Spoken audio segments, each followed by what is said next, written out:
गोविंदगढ़ का ये किला अपनी खूबसूरती के लिए पूरे विंध्य में मशहूर है। ये किला रीवा मेन सिटी से 20 किलोमीटर की दूरी पर स्थित है। आइए इसके बारे में कुछ और आपको जानकारी देते हैं।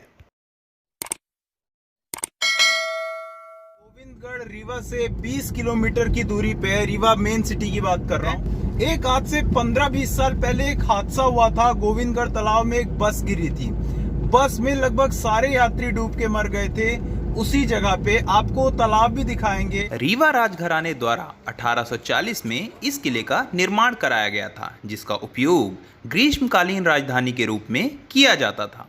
किले में कई राजाओं का निवास रहा है। कस्बे को वृंदावन की तर्ज पर विकसित किया गया था। बड़ी संख्या में मंदिर यहाँ पर बनाए गए थे, जिसमें अष्टधातु, सोने, चांदी, पत्थरों आदि की मूर्तियाँ रखी गई थीं। इनकी अपनी अलग विशेषताएं रही हैं, लेकिन कुछ समय से चोरों की नज़र मूर्तियों पर लगी है। दोस्तों, आपको शायद ये जानकर थोड़ा ताज्जुब हो कि आज़ादी के समय में मध्य प्रदेश नाम का कोई भी प्रदेश था ही नहीं। 1948 से 1956 के बीच में इसे मध्य भारत के नाम से जाना जाता था, जिसे 3 पार्ट ए, बी, सी में डिवाइड किया गया था। पार्ट ए, जिसे सीपी और बरार के नाम से जाना जाता था। सीपी मतलब कि सेंट्रल प्रोविंस, ब्रिटिशर्स द्वारा रखा गया था, जिसमें छत्तीसगढ़, महाकौशल और बघेलखंड के एरियाज आते थे, जिसकी राजधानी नागपुर को बनाया गया था।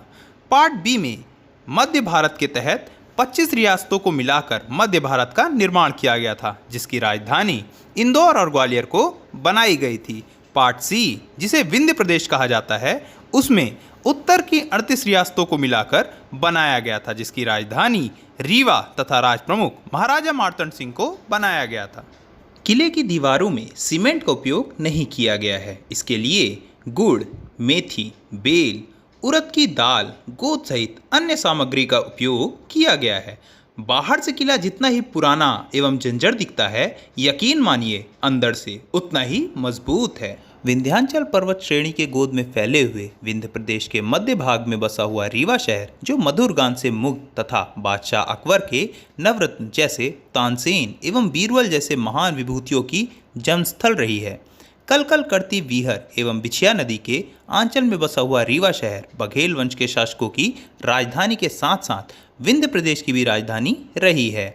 ऐतिहासिक प्रदेश रीवा विश्व जगत में सफ़ेद शेरों की धरती के रूप में जाना जाता है। रीवा शहर का नाम रीवा नदी के नाम पर पड़ा है, जो कि नर्मदा नदी का पौराणिक नाम कहलाता है। पुरान काल में यह एक बहुत महत्वपूर्ण व्यापार मार्ग रहा है, जो कि कौशाम्बी, प्रयाग, बनारस, पाटलिपुत्र इत्यादि को पश्चिमी और दक्षिणी भारत से जोड़ता था।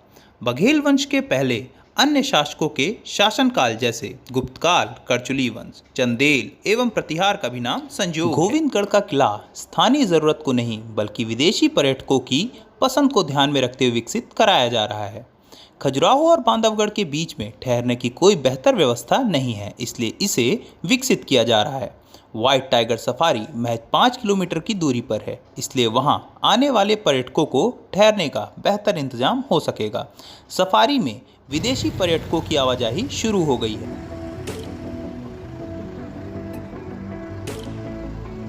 दोस्तों, यही वो तालाब है जहां आज से लगभग 15 साल पहले विंध्य की सबसे दुखद घटना हुई थी, जिसमें एक बस, या तो मतलब कहा जाता है कि ड्राइवर ने अपना बैलेंस खो दिया था या पता नहीं किस वजह से, लेकिन इसी तालाब में गिर जाने से लगभग सारे यात्री डूब के मर गए थे। बहुत ही दुखद घटना थी विंध्य की। उस घटना के बाद दूसरी सेम वैसी घटना सीधी के रामपुर नैकिन इलाके में हुई थी। वो पहली घटना 15 साल और 15 साल के बाद दूसरी घटना जो कि सीधी में थी। देख सकते हैं ये तालाब कितना गहरा है। गर्मियों के कारण थोड़ा पानी कम सा आपको दिख रहा होगा, लेकिन बहुत गहरा तालाब है।